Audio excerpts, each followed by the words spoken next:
Crafting a 2-week emergency plan can be a little daunting for some people. Now, some of you may have not just 2 weeks, a month, 2 months, 6 months, a year, 20 years. But for those of you who need just to get that 2 weeks that we spoke last in order, I'm going to try to give you some pointers. And of course, you have to adapt this to your specific needs. But the first thing that everybody should do is risk assessment.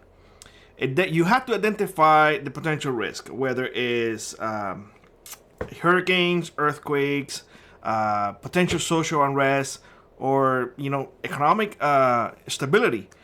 What is the potential risk that you see in your area? That's the first thing you should do. You also need to assess your family needs. This is something that it gets touchy sometimes because none of us want to admit that we are getting older and we have limitations. But you have to understand that people have medical needs. People have, diet restrictions. Some people are, they can't even have milk because they're going to have the runs. And if you don't want to be dealing with that during an emergency, may have mobility issues. That's something that I have mobility issues due to my back injuries. So I have to consider that. I can't walk 20 miles and be like I used to be in my 20s. I can't. So I have to now rely on machinery, aka ATVs, and whatnot. And that's what I had done. So you have to make a risk assessment based on your necessity. You need to identify the potential risk in your area and assess your family needs. The second thing that you should do is the communication strategy. We touched about this in the last video, but I wanna emphasize that you need to establish a communication channel, meaning that you need to determine what is going to be your primary way to communicate, whether it's going to be, and that is with your family, whether it's going to be via cell phone, text message, or walkie-talkies. Now, I want to give you something, and this is something that we use here in Alaska. We don't have really good cell phone reception. Now, in our area where we live right now, currently, and where D is at, we do have cell phone reception. So our primary way of communication is via text message. Why? Because, like I said in the last video, it's right there immediately. So that's the way that we communicate, more often than none. But like I said before, there are areas that we don't have phone reception. So we use satellite communications. Now I'm going to put here two options that a lot of people use. In here in Alaska, a lot of people use the inReach. That is something that we use. I'm going to put here on both sides so you guys can see. The prices are very similar. They don't cost a lot of money. There is a subscription, but they're pretty much both the same. About $11 something. The initial connection is $29. I have zero affiliation with none of these two things. I use one. I am considering about getting the other one. You can send text message, and I'll tell you what, when everything fails, the satellites will still be up there. So consider that. Also, when it comes to communication, please consider having a contact list, an emergency list. That should include your relatives that don't live nearby, their phone numbers, the address, and whatnot. The authorities, we all say, oh, let's just call 911 for emergency. Well, that's for an emergency, but how about if you want to know something else? You want to have the emergency center phone line. You want to have the utility companies phone lines just in case that you want to find out, hey, there's a power outage in here. What's going on? So you want to find out those things ahead of time, hospital numbers and whatnot. Now, in areas of the country that you may need an evacuation, well, because they are prone to, let's say, for example, tsunamis, be aware where the evacuation routes are. For example, when we go fishing to Valdez, that area is prone to tsunamis. They have happened before. So one of the things that I did before even going over there, I got maps, I got the evacuation routes, how they were supposed to be, what routes. I needed to take, where are there shelters just in case. You need to find out those things ahead of time. Don't just do it when things are happening. I will also encourage you to get an emergency kit. Now, food, water, medical supplies, and other essentials such as hygienes, clothing, tools, batteries, and all of those things.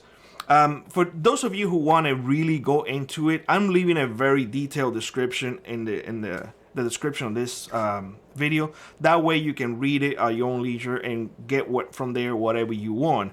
Now, moving on to safety and security measures. Home security is one of the things that a lot of people struggle with.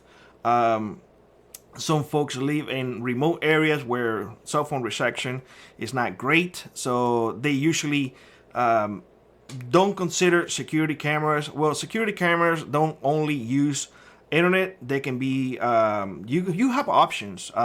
If you really think about it, security cameras back in the old days, they were connected to a VCR recording everything, and they were used more for evidence than anything else.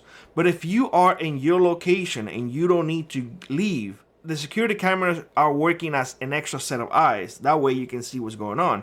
In fact, you can use baby monitors for security. You can use trail cameras with Bluetooth capabilities for security. The other thing is personal security. You need to discuss with your family how comfortable you are with personal security. That comes into a way of firearms, hand-to-hand combat, all of those type of things. You need to now discuss that with your family. I'll leave that up to you. I don't know your circumstances, so I don't want to talk about that. Now, financial and legal documents. When it comes to important documents, let's say, for example, the deed of your house. If you don't have the deed of your home and things break loose all over, meaning that the poop finally hit the fan, and you don't have proof that you own that property, well, who's to say that somebody else is not going to come over and say, well, that's my property? Well, and what proof do you have? Well, you need to have proof that you own what you say you own. So keep those documents, those important documents at hand. Have it in a safe location, and make sure you have those documents in a waterproof container or a Ziploc bag, something like that it won't get damaged. That should include, of course, your passport, your birth certificate, all of those important documents. Keep that in a safe location that you can retrieve at any given time. Now, it should go without saying that all of these things should be practiced. So you should encourage your family to train and do drills from time to time. Learn basic training such as CPR, fire safety, all of those good things. Go to the range if you want to practice with your firearm. Just don't put it to the side and forget about it, and you think that, oh yeah, I'm gonna remember, or when something happened I'm gonna grab it and remember. No, you really do need to practice. Do fire drills. It does help get that memory, that muscle memory, if you will, and it makes it easier, because the thing is, in here, and training and drills are very important when it comes to safety. If you practice, when the time comes and you need to apply those drills, it becomes second nature. Then you don't run around like a chicken without a head. You don't know what to do. Now you know what to do. You follow your standard operating procedures, and that's what you want. Now, from time to time, things change. Therefore, you need to review your plans and update your plans. That is down the line. Once you create it, once you implement them, once you do the drills and all of that, make sure that you review and update your plans, often, that they are relevant. And the last thing that I want to say is you need to stay informed, and most importantly, you need to remain calm. I always remember what I tell you all. If you make a decision based on emotions, most likely you will fail. As I said before, if you practice, you create that standard operating procedure. When something happen, revert to your training, revert to the drills that you did.